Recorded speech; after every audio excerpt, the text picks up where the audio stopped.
आज आपण बनवणार आहे ओल्या नारळाची कोफ्ता करी. तर ते असं नारळ स्वच्छ धुवून टाकले आहे काढल्यानंतर आणि त्याचे बारीक बारीक असं काप करून घेतले आहे. आणि ग्रेव्हीसाठी कलमीचा तुकडा, भेंडी विलायची, 2 लवंग आणि 3-4 मिरे घेतले आहे, सुकं खोबरं आणि कांदा. आणि बाइंडिंगसाठी 1 चम्मच बेसन आहे आणि 1 चम्मच तांदळाचं पीठ आहे. आता ते मिक्सरमध्ये बारीक करून घेऊ. खोबऱ्याचे काप आता मिक्सरमध्ये बारीक करून घ्यायचे. थोडं जाडसर पावडर म्हणजे जाडसर ठेवायचं. आणि त्यामध्ये तिखट, मीठ, हळद, थोडं जिरं आणि तीळ. पाणी नाही टाकायचं. आणि त्यामध्ये तांदळाचं पीठ टाकायचं थोडंसं आणि बेसन. त्याचा गोळा होऊ शकतो. असं पाणी नाही टाकायचं, ओलं नारळ असल्यामुळे त्याचंच पाणी सुटते ते. आणि ते मिक्स करून घ्यायचं आणि आलं लसणाची पेस्ट टाकायची थोडी आणि मिक्स करून याचे गोळे तयार करायचे, कोफ्ते. आपल्याला पाहिजे तशा आकाराचे कोफ्ते तयार करून घ्यायचे. अशा प्रकारे आम्ही कोफ्ते तयार करून घेतले. आणि इकडे ग्रेव्हीसाठी खोबरं, भेंडी विलायची, कलमी आणि 2 लवंग, मिरे तेलामध्ये परतून घेतले. थोडा कांदा, धने आणि थोडं जिरं पण. आणि आता ते कोफ्ते तेलामध्ये तळून घेतले आहे मंद आचेवर.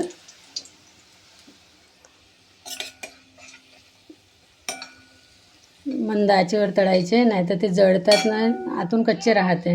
मंद आचेवर तळून घेतले आहे. आणि आता फोडणीसाठी तेच तेल होतं, त्या तेलामध्ये कांदा टाकला, लसूण अद्रक पेस्ट टाकली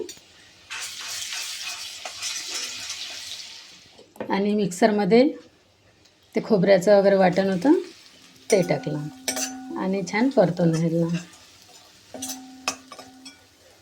आता तेल सुटेपर्यंत परतलं आणि त्यामध्ये आपल्या चवीनुसार तिखट, मीठ आणि हळद टाकून परतून घेतलं.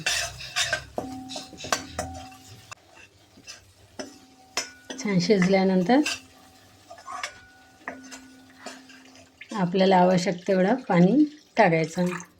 आपल्याला जेवढी ग्रेव्ही पाहिजे तेवढी.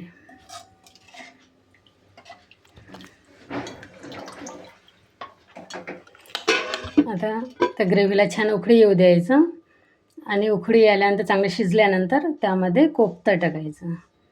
हे सगळे कोफ्ते टाकून दिले.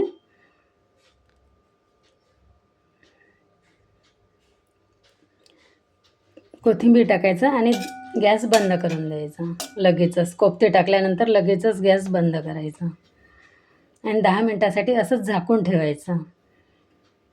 10 मिनटानंतर आपली कोफ्ता करी खाण्यासाठी तयार आहे.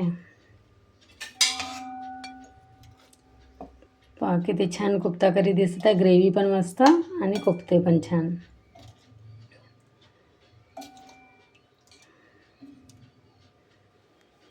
आता एका डिशमध्ये काढून घेऊया. कोफ्ता किती सहज तुटू शकतो असा छान झाले आहे कोफ्ते, मस्त आणि सॉफ्ट पण. तयार आहे कोफ्ता करी. हा व्हिडिओ आवडल्यास लाईक करा, शेअर करा आणि सबस्क्राईब करायला विसरू नका. धन्यवाद.